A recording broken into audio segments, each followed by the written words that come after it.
Hello everyone, welcome to this channel LIS mind map. आज का विषय बिग फ्रेम है। बिग फ्रेम यह है क्या, इसे हम जानने का प्रयास करते हैं। सत्य तो यह है कि बिग फ्रेम का मतलब यहाँ फ्रेमवर्क से है। ये 2 पार्ट्स में है। अगर हम इसे डिवीजन करें तो यहाँ से बिग प्लस फ्रेम यानी बिब्लियोग्राफिक। बिब का मतलब यहाँ पे क्या ये कहना चाह रहा है, बिब्लियोग्राफिक, और ये फ्रेम यहाँ फ्रेमवर्क से है, अंडरस्टूड। इसी दोनों टर्म्स को मिलाकर ये क्या कर दिया गया है, इसे बिब फ्रेम एक फॉर्म में कहा गया है और बताया गया है। बिब फ्रेम एक्चुअली में अब है क्या, ये हम समझते हैं। बिब फ्रेम, इसके डेफिनेशन की ओर देखें तो यह एक modern metadata model developed by the Library of Congress to replace the MARC format. It is based on linked data technology and is designed mainly for the web environment. विफ्रेम एक modern हमारा क्या है, आधुनिक मेटाडेटा मॉडल है। ये एक model है और ये मॉडल जो फ्रेमवर्क में है, यानी बिब्लियोग्राफिक रिकॉर्ड्स को रखने के लिए एक फ्रेमवर्क बनाया गया है, तैयार किया गया है लाइब्रेरी ऑफ कांग्रेस के द्वारा। जिस प्रकार से हम लोग जो कन्वेंशनल फॉर्म में कैटलॉग कार्ड में हम लोग रिकॉर्ड्स को रखते हैं, बिब्लियोग्राफिक रिकॉर्ड्स को रखते हैं, यानी लिखते हैं, हैंड रिटेन या टाइप्ड हम लोग क्या करते हैं, इंफॉर्मेशन को लिखते हैं अकॉर्डिंग टू AACR2 या क्लासिफाइड कैटलॉग कोड के फॉर्म में हम लोग क्या करते हैं, उसमें हम उसके रूल्स के अनुसार लिखते हैं। तो ये हमारा क्या होता है, बिब्लियोग्राफिक रिकॉर्ड्स होता है। लेकिन उन्हीं चीजों को, उन्हीं बातों को अब क्या कर दिया गया, अपग्रेड करते हैं। तो क्या हो गया कि उसका एक जो है फॉर्म आया, मार्क, यानी मशीन रीडेबल कैटलॉग। उसी फ्रेम्स को हम, उसी चीज को हम लोगों ने क्या किया कि मशीन रीडेबल कैटलॉग में लाइब्रेरी ऑफ कांग्रेस के द्वारा ही जो डेवलप किया गया था, उसमें हम लोग उस बिब्लियोग्राफिक रिकॉर्ड्स को रखने लग गए। अब यह जब हम लोगों ने रखा तो आगे क्या हुआ कि वो भी एक रिकॉर्ड मशीन फॉर्म में हो गया, मशीन फॉर्मेट में हो गया। लेकिन जिस प्रकार इंसान क्रिएटिव है और वो क्या करता है, हर कुछ का इवोल्यूशन होता है, उसी प्रकार से यहां पर भी क्या हुआ, इस टेक्नोलॉजी का भी इवोल्यूशन होता चला जा रहा है। और ये वेब पर, ये यानी कि वेब इन्वायरमेंट पर ये अब रखने का एफर्ट किया गया और ये डेवलप कर गया। यानी अब मार्क को रिप्लेस किया जा रहा है, यानी कि मार्क फॉर्मेट भी धीरे धीरे अब क्या हो रहा है, वो खत्म हो रहा है, उसकी जगह ले रहा है बिग फ्रेम। तो it is the very latest information और लेटेस्ट हमारा एक मॉडर्न जो है टेक्नोलॉजी है और डेटा है बिब्लियोग्राफिक रिकॉर्ड्स के लिए। काफी प्रश्न पूछे जाते हैं परीक्षा में, शुरुआत हो चुका है, और अब जो नए ट्रेंड्स हैं हमारे, उनसे रिलेटेड, उससे रिलेटेड प्रश्नों का क्या होता है, एग्जाम में आना तय हो जाता है। तो आज इसी विषय पे हम लोग कर रहे हैं और हमें लगता है कि जो हम लोग इसकी पृष्ठभूमि को देखे हैं वो समझ में कुछ बातें आ गई होगी। तो बिग फ्रेम हमारा क्या है, बिब्लियोग्राफिक रिकॉर्ड का एक फ्रेमवर्क है, यानी कि मॉडर्न मेटा डेटा एक हमारा क्या मॉडल है, और उसमें हम लोग बिब्लियोग्राफिक रिकॉर्ड्स को रखते हैं, बट मार्क की तरह रखते हुए हम लोग क्या करेंगे कि यह जो है एक एडवांस तरीका है और ये वेब पर होता है, यानी कि इसे हम लोग क्या करते हैं, इस इन्वायरमेंट पे, और ये लिंक्ड डेटा होता है एक दूसरे से, तब यह बिग फ्रेम हमारा कहलाता है। इसकी ओरिजिन की बात करें तो BIBFRAME was developed by Library of Congress in 2011 में ही इसे क्या हुआ था, इसका डेवलपमेंट हुआ था, और link data based bibliographic framework में, जो ऊपर हम लोगों ने डिस्कस किया। अब ये क्या कर रहा है कि मार्क को रिप्लेस कर रहा है। इसका वर्जन 2 जो है, वेरी वेरी इंपॉर्टेंट, 2.0 जो वर्जन है वो 2016 में आ चुका था, राइट। और इसका पहला वर्जन का 2011, यानी कि ये 2011 मीन्स 1.0, यानी कि ये फर्स्ट वर्जन जिसे हम बोलते हैं, राइट। और वर्जन 2.0 कब रिलीज हुआ? 2016 में। तो ये लाइब्रेरी ऑफ कांग्रेस के द्वारा 2011 में मार्क को प्रतिस्थापित करने के लिए लिंक डेटा आधारित बिब्लियोग्राफिक फ्रेमवर्क को क्या किया गया था? ये विकसित किया गया और इसका वर्जन 2.0 जो है वो 2016 में आया। बहुत महत्वपूर्ण यह प्रश्न भी आपके बनते हैं जो आने वाले समय में क्वेश्चन हो सकता है एग्जामिनेशन पॉइंट ऑफ व्यू से। अब इन्फ्लुएंस एक्चुअली बिबफ्रेम की बात आई कहां से?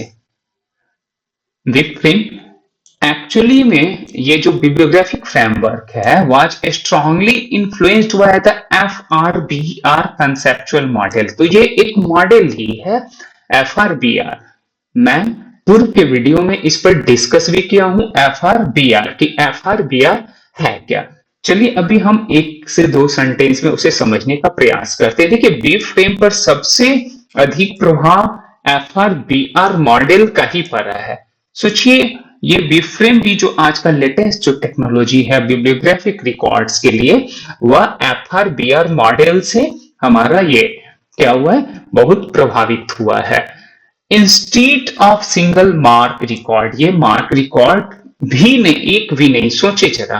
हाँ तो और इसमें सेपरेटली देखा जाए तो इंटेलेक्चुअल क्रिएशन यानी इसके वर्क की बात की जाती है बिबफ्रेम में।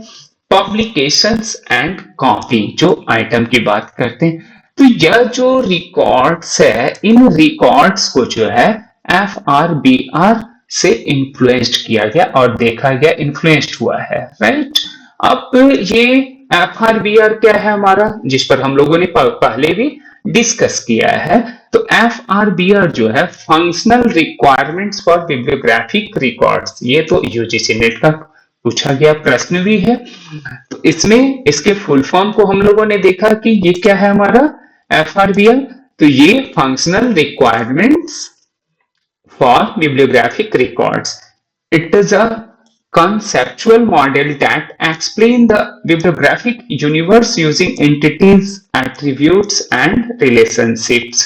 ये एक ऐसा वैचारिक मॉडल है जो उसकी यूनिट्स को, इकाइयों को, एंटिटीज को, है ना, उसके एट्रीब्यूट्स को एंड जो है उसके रिलेशनशिप्स को भी क्या करता है कि ये समझाने का प्रयास करता है कि कौन सा कहां। एफआरबीआर करता क्या है? Functional requirements for bibliographic records. तो ये यहां से ही हमें समझ में आ रहा है कि ये कि सॉरी यहां पर यस यह देखें बिब्लियोग्राफिक जो रिकॉर्ड्स है, ये जो छोटे छोटे हमारे रिकॉर्ड्स हैं, आइटम्स हैं, एंटिटीज हैं, उसका फंक्शनल रिक्वायरमेंट्स जो होता है ना, इसके बारे में ये बात कर रहा है। तो यह जो है कैसे काम करता है? पहला ये बता रहा है कि ये फाइंड यानी कि खोज करना, इसमें क्या करता है? फाइंड। इसका जो टास्क होता है, इसका जो कार्य होता है, पहला फाइंड, ये कहां पर हमारे रिकॉर्ड्स है, बिब्लियोग्राफिक रिकॉर्ड्स किस तरह के ये डेटाबेस में ये एस्टैब्लिश किए गए हैं, किस तरह के डेटाबेस में ये स्टोर हैं। हाँ वो हमारा जो है टाइटल वाले में है, ऑथर वाले में है, हर का डेटाबेस अपना अलग होता है उस डेटाबेस से, लेकिन ये लिंक्ड होगा। इसमें क्या होगा? ये लिंक्ड होगा एक दूसरे से। अगर पब्लिशर है तो भी वो क्या कर रहा है कि पब्लिशर से रिलेटेड कितने पब्लिशर्स हैं और वह पब्लिशर किस ऑथर से रिलेट्स है, तो इसके डेटाबेस तैयार किए गए होते हैं। इस तरह से आपने देखा होगा किसी भी सॉफ्टवेयर का अगर आपने यूज किया है, चाहे वो हमारा लिप्सिस हो, चाहे वो आपका कोहा हो, ई ग्रंथालय हो, है ना, तो उसमें क्या करते हैं, देखते हैं कि आप ई ग्रंथालय में डिफरेंट मॉड्यूल्स हैं, तो वहां पर फिर ऑप्शन हमारा होता है रिकॉर्ड्स के लिए। क्या होता है कि पब्लिशर्स एक बार अगर हम एंट्री करते हैं तो वो रिकॉर्ड्स में रहता है और डिफरेंट पब्लिशर्स होते हैं। और जब हम ऑथर के थ्रू भी अगर हम क्या करते हैं, सर्च करते हैं, तो वो हमें पूरी डिटेल्स को देता है कि इसके ये हमारे पब्लिशर होंगे, इसका यह टाइटल होगा, या टाइटल से जब मैं करता हूं तो और रिलेटेड हमारा लिंक्ड जो डेटाबेस है वो भी हमारा अवेलेबल होता है। इसी बात को ये functional requirements for bibliographic records में कहा गया। ये जो डेवलप हुआ इससे इन्फ्लुएंस्ड हुआ और ये हमारा क्या हुआ कि जो हम लोग बात कर रहे हैं बिबफ्रेम का, वह इसी मॉडल पे डेवलप किया। तो ये खोज करना आसान हो जाता है इससे, क्या होता है, अगर हम किसी ऑथर के सरनेम से हम डालते हैं, क्योंकि सरनेम से ही हम लोग खोजते हैं, ऑथर्स के नेम डालते हैं, तो कैसे सरनेम, देन हम कॉमा देख करके फिर क्या करते हैं, जो उसका फर्स्ट नेम होता है या फिर फर्स्ट नेम के बाद मिडिल नेम, आप जैसे भी डालें। अब उसमें एडवांस सर्च और सर्च की बात करता है, जो बुलियन ऑपरेटर्स के थ्रू वो हेल्प करता है। खैर वो उधर अभी नहीं जाना, उस पर बाद में मैं डिस्कस करूंगा। लेकिन सर्च करता है तो लिंक्ड डेटा होता है। कैसे, अगर मैंने ऑथर को अगर डाला है तो वो उससे रिलेटेड, ऑथर से रिलेटेड जितने भी हमारे टाइटल्स होंगे, बुक्स होंगे, वो लाकर दे देगा। कौन किस पब्लिशर्स का, यह भी लाकर देगा। तो खोज करना ये हमारे लिए आसान हो जाता है एफआरबीआर में। एफआरबीआर मॉडल के थ्रू ही ये पॉसिबल होता है। उसकी आइडेंटिटी होती है, आसान हो जाती है, पहचान कर लेते हैं हम। और तीसरा, सेलेक्ट करना आसान होता है। अब उससे रिलेटेड मान लिया किसी ऑथर को मैंने डाला तो उसकी 3-4 टाइटल होगी, तो हम अब कौन सी टाइटल्स को हम चाह रहे हैं, हमारा नीड्स कौन सा है, हमारा वांटिंग क्या है, हमारी अभी जरूरत क्या है, चाहे वो रिसर्च के लिए हम किस डॉक्यूमेंट को सर्च करना चाह रहे हैं, तो ये बिब्लियोग्राफिक रिकॉर्ड्स हमें बताता है, वो प्लेस भी बता देता है, वो कहां पर होगा। तो ये सारी चीजों को वो क्या करता है, यानी स्पेशल को भी हमें वो दर्शाता है। तो ये सेलेक्ट करना हमारे लिए आसान है। और ऑब्टेन यानी कि हम प्राप्त कर लेते हैं, यानी कि एफआरबीआर मॉडल हमें इस तरह से हेल्प करता है। इसी पर बेस्ड है ये हमारा बिब फ्रेम, उसी का एडवांस हमारा जो एक फॉर्म है और फेयर फॉर्मेट्स है। तो इस तरह से हमारा क्या करता है कि बिब फ्रेम। अब देखिए बिब फ्रेम को और भी क्लियर हम लोग कर लेते हैं एक लेमन स्टाइल में, बड़ा ही साधारण तरीके से। तो देखते हैं कि BIBFRAME stands for bibliographic framework, जैसा कि मैंने पहले ही बोल चुका हूं कि ये हमारा क्या है कि बिब्लियोग्राफिक फ्रेमवर्क है, ये फ्रेमवर्क होता है, right. It is a new way of creating library catalogue records. अब ये नया एक तरीका है लाइब्रेरी कैटलॉग रिकॉर्ड्स को, जो वेब फ्रेंडली लिंक्ड डेटा होता है। अब ये वेब पर हमारा अवेलेबल होता है, जबकि हमारा क्या होता है मार्क पर। मार्क में ऐसा नहीं है, वो हम ऑफलाइन भी आसानी से हम लोग करते हैं। अगर किसी सॉफ्टवेयर को मान लीजिए कि मैं अपने सिस्टम में या लैपटॉप में क्या करता हूं, इंस्टॉल कर लेता हूं, तो कोई जरूरत नहीं हमें वेब की, और हम आसानी से क्या कर लेते हैं, मार्क पर हम पूरी बिब्लियोग्राफिक रिकॉर्ड्स को हम उस फॉर्मेट में एंट्री कर लेते हैं, जब चाहते हैं वो सर्च कर लेते हैं। तो ये हमारा क्या हो गया, यह हमारा क्या हो गया, हम ऑफलाइन भी उस पर वर्क कर सकते हैं। बट इसी का ये एडवांस एक फ्रेमवर्क कर दिया गया वेब फ्रेम, जो हमारा कहता है वेब फ्रेंडली, और ये लिंक डेटा होता है। और ये कई लाइब्रेरी से जुड़कर भी ये क्या करती है कि ये है ना आसानी से एक्सेस करने में हमारा मदद करता है। इन सिंपल वर्ड्स देखिए, इसे और भी हम समझने का प्रयास करें। It helps libraries present their resources on the web in a connected and shareable form. Of course, ये हमारा लाइब्रेरी का जो प्रेजेंट रिसोर्सेज है, जो वेब पर है, उससे कनेक्ट करता है और शेयर करने में ये हमारा क्या होता है, बहुत हेल्प करता है।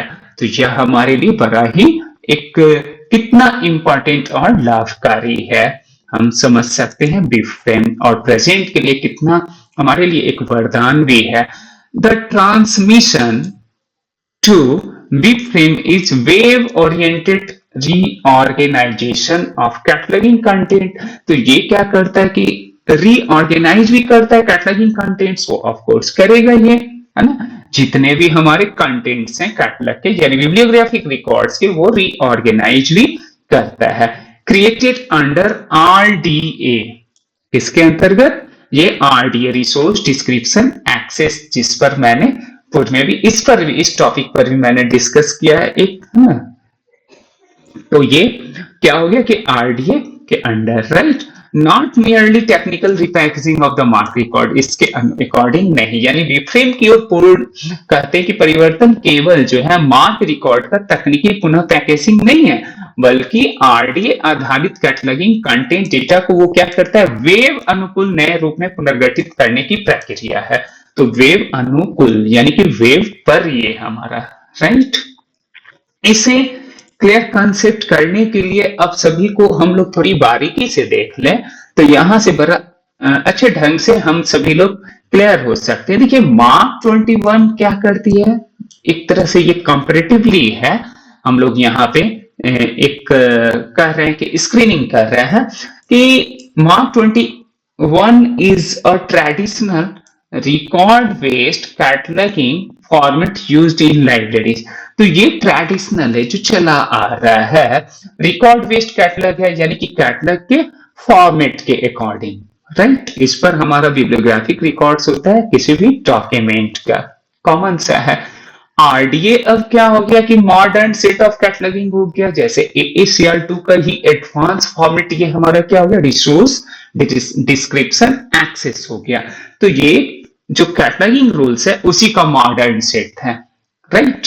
ये मशीन फॉर्म में जब हम डाल देते हैं कैटलॉगिंग के ही मशीन का जो ये कैटलॉगिंग रूल्स के ही जो उस है ना बिब्लियोग्राफिक रिकॉर्ड्स को हम आरडी फॉर्मेट्स में डाल देते हैं, तो ये हमारा मॉडर्न सेट कहलाता है।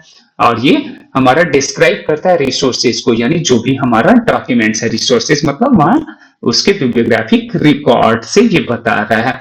और मार्क, अब मार्क की बात करें तो MARC has been updated carry RDA based data, ठीक है मार्क।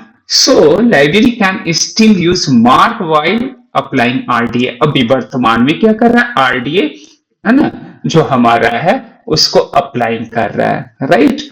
यहीं पे अब इन सभी को यह दर्शाते हुए यह कहना चाह रहा है कि बिब फ्रेम जो है, ये बिब्लियोग्राफिक फ्रेमवर्क जो है, is being developed by Library of Congress as linked data. अब ये यहां पर इसी पर फोकस किया जा रहा है कि यह एक लिंक्ड डेटा मॉडल है, ये रिप्लेस कर रहा है किसे, मार्क को, यानी कि वह जो हमारा फॉर्मेट है, मार्क जो फॉर्मेट है उसे वो रिप्लेस कर रहा है। और रिप्लेस करके ये एक्चुअली जो किस पर वेस्ट हो गया और किसके अकॉर्डिंग ये वर्क कर रहा है, तो यह हमारा जो है इसके अकॉर्डिंग FRBR के अकॉर्डिंग कर रहा है, functional requirements for bibliographic records के अकॉर्डिंग ये हमारा क्या कर रहा है, काम कर रहा है, वर्क कर रहा है इस मॉडल पर। तो FRBR मॉडल पे बीफ्रेम वर्क कर रहा है। देखिए कितना कॉन्सेप्ट हमारा अब क्लियर हो गया कि किस तरह से ये प्रश्न भी अब पूछे जाएंगे, इस पर थोड़ी सी हम लोग डिस्कस कर लेते हैं और देखते हैं कि उसका जवाब भी हमारा क्या होगा। बिब फ्रेम का पूर्ण रूप क्या है, what does bib frame stands for. तो ये मैं तो अभी रिपीट किया कि यह बिब फ्रेम का मतलब हो गया बिब्लियोग्राफिक और फ्रेमवर्क। तो यहां पर देख लेते हैं बिब्लियोग्राफिक फ्रेमवर्क कहां पर है, बाइनरी फ्रेमवर्क, नो यह भी नहीं, यह भी नहीं, और दिस वन यानी bibliographic framework, this is the right answer, right. Now bib frame का मुख्य उद्देश्य क्या है, main M of bib frame, इसका मेन जो मुख्य उद्देश्य है वो क्या है, क्या रिप्लेस कर रहा है ओपेक को, ओपेक मतलब ऑनलाइन पब्लिक एक्सेस कैटलॉग, तो इसकी तो चर्चा भी नहीं हुई है, तो यह रॉन्ग। रिप्लेस ISBN, इसकी भी चर्चा नहीं हुई है। इंटरनेशनल स्टैंडर्ड बुक नंबर, इसका कहीं भी चर्चा इसमें नहीं हुआ, तो यह भी गलत जवाब। और रिप्लेस AACR2, नो, यह हमारा रूल्स को नहीं, बल्कि रिप्लेस ये किसे कर रहा है, ये मार्क 21 को, जो लाइब्रेरी ऑफ कांग्रेस के द्वारा डेवलप किया गया था। और इसे भी तो बिब फ्रेम को भी लाइब्रेरी ऑफ कांग्रेस के द्वारा ही डेवलप किया गया है। आगे हम लोग देखते हैं कि बिब फ्रेम मुख्यतः किस तकनीक पर आधारित है। बिब फ्रेम इज बेस्ड ऑन क्या, HTML हमारा क्या है, हाइपरटेक्स्ट मार्कअप लैंग्वेज। हम लोग इस पर भी बात करेंगे बाद में, अभी टॉपिक्स, राइट। XML पर भी बात करेंगे हम लोग, राइट, कि ये हमारा क्या है, तो यह दोनों तो नहीं है। रिलेशनल डेटाबेस हमारा नो, ये एक्चुअली में लिंक्ड डेटा, कई बार मैंने इस वर्ड को भी यूज किया, तो लिंक्ड डेटाबेस ये हमारा है RDF है, राइट, यानी कि रिसोर्स क्या हो गया, ये डेवलपमेंट फ्रेमवर्क ये हमारा हो गया, ठीक है। तो ये इस तरह से लिंक्ड डेटा है ना, और ये डिस्क्रिप्शन फ्रेमवर्क है हमारा। तो रिसोर्स का जो डिस्क्रिप्शन फ्रेमवर्क होता है उस पर ये, या लिंक्ड डेटा पर, तो this is the right answer. Now BIBFRAME model में प्रमुख एंटिटीज कौन सी है, की entities in BIBFRAME model are, तो इसमें अब कौन सा हमारा है, वर्क, एक्सप्रेशन और आइटम, या पर्सन, प्लेस, सब्जेक्ट, नो, यह भी नहीं है, यह भी नहीं है, तो कौन सा है? इसका है work, instance and item. This is the entities. तो ये हमें याद रखना भी है कि एंटिटीज जो है वी फ्रेम के वो कौन से हैं? Work, instance and item. Document, file, records, no. तो यह भी हमारा क्या हो गया? कट, यानी सी राइट आंसर। आगे आते हैं, और वीब फ्रेम 1.0 कब जारी किया गया था? यानी पहला हमारा कब हुआ था? पहला 2011 में हुआ था, और दूसरा हम लोगों ने बात किया था, जैसा कि आपने देखा भी है, डिस्कस के समय हम लोग बात किए हैं कि क्या कब हमारा आया है वीब फ्रेम। तो देखें, चलिए उसे भी आप देख लें कि इसे कब डेवलप किया गया था आपका। चलिए ये 2.2. Yes, version 2.0 2016। तो यह भी प्रश्न हो सकता है हम लोगों को, लेकिन मेरे अनुसार अभी जो हम लोग जो इस क्वेश्चंस पे जो डिस्कस कर रहे हैं वो हमारा क्या हो गया? पूछ रहा है कि पहला, तो पहला का सही जवाब तो हमारा क्या हो गया? 2011। यदि यहीं पर दे दिया गया होता 2.0, देन हम क्या करते? ये हमारा यह आंसर होता। ओके, फिलहाल हमारा जवाब क्या हो जाएगा? 2011। नाउ वीब फ्रेम में इंस्टेंस किसके बराबर माना जाता है? तो इंस्टेंस के बारे में ये पूछ रहा है कि वीब फ्रेम में इक्विवेलेंट टू किसका है? तो ये आपका मैनिफेस्टेशन ऑफ किसका? FRBR है। मैनिफेस्टेशन उसमें हमारा होता है, वर्ड का नहीं है, ना ही आइटम का है, ना ही एक्सप्रेशन। उसमें मैनिफेस्टेशंस होते हैं। तो मैनिफेस्टेशंस के अकॉर्डिंग ही ये हमारा क्या है कि वीब फ्रेम को ये डेवलप किया गया था, और इंस्टेंस उसके ही इक्विवेलेंट है। तो this is the right answer. इस प्रकार आज हम लोगों ने एक नई टर्म्स को जानने का कोशिश किया, नए टॉपिक पर डिस्कस किया, और मुझे उम्मीद है कि यह आपके लिए काफी हेल्पफुल रहेगा, और एग्जाम में बी श्योर इससे प्रश्न आएंगे और पूछे जाते रहेंगे, अभी चूंकि ये न्यू ट्रेंड्स का क्वेश्चन है। तो थैंक यू सो मच कि आपने वॉच किया। पुनः मिलता हूं नए टॉपिक के साथ। Thank you. वन